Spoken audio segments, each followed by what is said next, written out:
yang sekarang mungkin 74 sampai 76 plus tingkat kesehatan yang membaik, ide penambahan masa pensiun ini menarik untuk dikaji, walaupun jangan sampai memberatkan keuangan negara.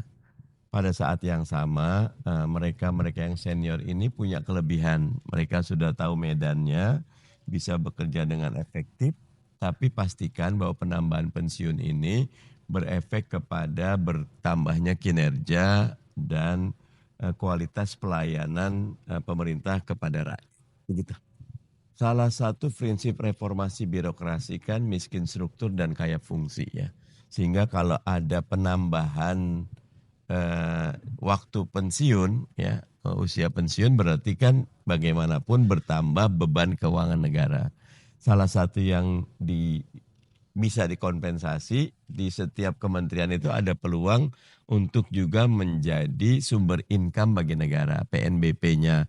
Sehingga buat saya prinsip ekonomi bisa diterapkan. Mereka-mereka yang memang berprestasi, kinerjanya baik, PNBP-nya tinggi, bisa dipertimbangkan untuk memperpanjang usia pensiun. Sehingga tidak gebiah uyah mengenerasi semuanya bisa diperpanjang. Tapi mereka yang terbukti proven berkinerja dan betul-betul meningkatkan kualitas kinerja pemerintah itu bisa dipertimbangkan. Jadi memang kalau kita lihat berita 3 minggu terakhir ya, memang sangat dibahas ya terkait dengan dana pensiun khususnya PNS. Ya, di mana kalau kita lihat dari Kementerian Keuangan Republik Indonesia ya melihat bahwa pembayaran manfaat pensiun ya untuk ASN itu meningkat dalam 5 tahun terakhir. Ya bahkan kalau dengan menggunakan perhitungan aktuari ya, kewajiban jangka panjang program pensiun pemerintah itu mencapai 2.912,9 triliun ya. Nah, itu angka itu tidak kecil ya, bahkan terus membengkak di tahun-tahun mendatang. Nah, sebenarnya kalau kita lihat berdasarkan pembayaran pensiun PNS bukanlah beban negara ya, tetapi adanya konsekuensi dari skema pensiun PSUGO ya, di mana pendanaan langsung yang dijalankan pemerintah selama ini. Jadi artinya pemerintah sebagai pemberi kerja tidak memisahkan ya uang pensiun untuk tiap PNS sampai benar-benar jatuh tempo usia pensiun yang bersangkutan dan dibayarkan setiap bulan. Nah, pertanyaannya dari mana uangnya ya? Karena selama ini tidak didanakan, maka pemerintah membayarkan pensiunan PNS dari anggaran pendapatan belanja negara atau APBN, sehingga sudah pasti pembayaran pensiun PNS dari APBN akan terus membesar tiap tahunnya karena pensiunan bertambah banyak, sementara pendanaan pensiun tidak dilakukan oleh pemerintah. Nah, apalagi kalau kita lihat usia harapan hidup orang Indonesia itu terus meningkat, Mbak Dian. Di mana sampai saat ini mencapai kurang lebih 72 sampai 73 tahun. Jadi kalau kita lihat kalau skema ini terus dijalankan ya dan tidak ada pendanaan dari pemerintah, ini akan terus menjadi beban dari negara. Kurang lebih seperti itu. Baik Pak Melkesmekeng Pak, ya di DPR kan ada fungsi anggaran Pak. DPR sejauh ini mendukung nggak kenapa skema ini dan kenapa sejauh ini belum juga dieksekusi? Ya, basically kan kalau DPR itu kita secara garis besarnya ya mengapresiasi terhadap para pensiunan, ya kan. Dan tentunya pensiunan itu juga punya kontribusi terhadap negara ini. Dan APBN itu kan sumbernya juga dari rakyat. Rakyat itu salah satunya adalah para pensiun. Nah, artinya kita melihat bahwa ini cuma masalah manajemen daripada kelola dana pensiun. Kan selama dia bekerja, dia juga sudah mengangsur si pekerja itu sebelum dia pensiun, dia kan sudah mengangsur. Kalau ABRI dia ke ASABRI, kalau PNS dia ke TASPEN. Tentunya ada porsi yang mungkin pemerintah akan tanggung. Nah, ini masalah kelolanya saja. Gimana Pak? Nah, itu yang, ya. Menurut saran Bapak bagaimana jadi, Pak sistem pengelolaannya yang benar Pak? Ya, itu sistem pengelolaan di TASPEN maupun di ASABRI itu yang harus kita lihat gitu loh.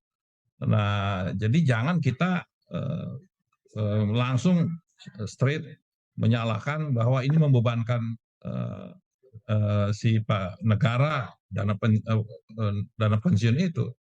Dan menurut hemat saya kan ini juga tidak terlalu besar-besar amat kalau dibandingin dengan kalau kita lakukan efisiensi juga masih banyak anggaran di APBN yang bisa dilakukan. Nah, sekarang masalahnya subsidi aja kita kan tidak tepat sasaran, itu juga tidak efisien. Jadi buat kami DPR, kita melihat bahwa ini tidak fair kita dalam keadaan begini terus kita menghantam bahwa membebankan APBN. Ya itulah fungsinya APBN.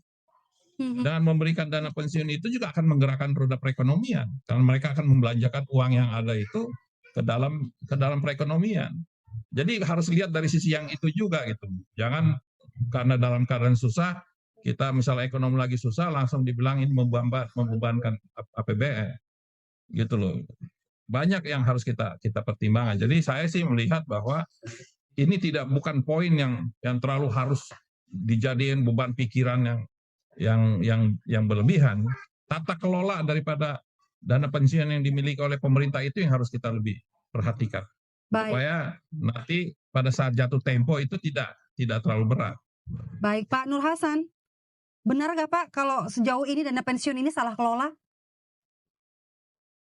Nah, Mbak Dian, ya baik Mbak Dian. Jadi kalau saya melihat seperti ini sih, saya tentunya bisa memahami ya pendapat dari Pak Mekeng dan memang kalau kita bicara tata kelola ya, memang banyak sekali Pak, Bu, Mbak Dian ya, Pak Mekeng ya, dari tata kelola dana pensiun, baik itu BUMN ya ataupun swasta juga memang harus dilakukan perbaikan ataupun juga revitalisasi menyeluruh ya. Tapi tentunya di sini terkait dengan apakah memang harus menggunakan APBN? Yes ya, pembayaran dana pensiun harus menggunakan APBN karena balik lagi bahwa sudah ada hak ya dari pensiun yang harus dibayar oleh negara. Nah, tapi tentu di sini kalau saya melihat memang skema pensiun saat ini yang menggunakan PSUGO itu juga perlu untuk ditinjau ulang kembali ya, karena balik lagi dengan skema PSUGO ya, pemerintah harus menanggung pembayaran manfaat pensiun yang terus membesar ya dari tahun ke tahun ya. Jadi karena itu kalau saya pribadi mengusulkan dan mungkin juga bisa pertimbangkan ya dari skema pensiun PNS yang tadinya PSUGO menjadi fully funded ya. Artinya bahwa setiap tahun ya bahwa pemberi kerja dalam hal ini pemerintah sudah mencicil kewajiban jangka panjang bagi ASN yang nanti akan pensiun. Selama ini itu belum dicicil ya, jadi selama ini pada saat pensiun kemudian baru dipikirkan uangnya dari APBN untuk membayarkan manfaat pensiun bulanannya. Nah, dengan skema fully funded ya, maka pemerintah Indonesia bisa menyisihkan ya dana pensiun bagi setiap PNS secara sistematis tiap bulannya sejak mulai bekerja menjadi PNS. Skema ini justru lebih fair karena uang pensiun peasant sudah dianggarkan setiap tahun, disetorkan dan dikelola hingga dibayarkan ke pensiunan PNS tanpa melalui APBN. Jadi di sini balik lagi, saya setuju dengan Pak Mekeng bahwa tata kelola dana pensiunnya itu diperbaiki, direvitalisasi, kemudian skema dana pensiun yang saat ini PSU juga berubah menjadi fully funded, harus dicicil dari sekarang, ya.